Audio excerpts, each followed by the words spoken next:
উপদেষ্টা মাহফুজ কি পাগল হয়ে গেল নাকি? সে একটা ভালো দায়িত্বে আছে, সরকারের বড় একটা পদে আছে, মানুষ তাকে নিয়ে নেগেটিভ কথা বলতেই পারে, আর এই সব নেগেটিভ কথাগুলো হজম করতে হবে, তাই না? আমি আগেই বলি, আমি কোনো রাজনীতি করি না, আমি ভালো খারাপ সবগুলো নিয়ে কথা বলি। আজকে মাহফুজ আলমের একটা পোস্ট ফেসবুকে ভাইরাল হয়েছে, সেখানে তিনি জামাত শিবিরকে নিয়ে উগ্রভাবে কিছু কথা বলেছেন।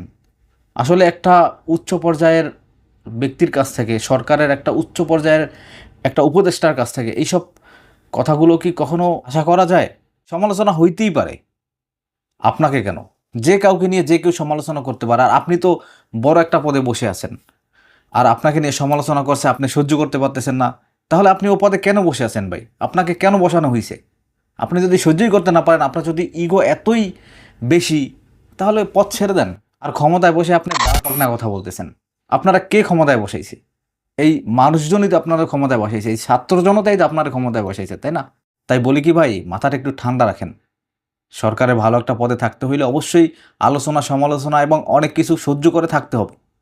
মানুষের ভালোবাসা পেতে হলে আপনাকে অবশ্যই ভালো কিছু করতে পারে। আপনাকে ভালো কিছু করলে কেউ সমালোচনা করবে না, আর আপনি খারাপ কিছু করবেন, সমালোচনা করবে। সো এটাই স্বাভাবিক। সো আসুন ভাই, আমরা এইসব হানাহানি, এইসব রেষারেষি বাদ দিয়ে ভালো কিছু করার চেষ্টা করি, দেশকে ভালো একটা জায়গায় নিয়ে যাওয়ার জন্য এক হয়ে কাজ করি।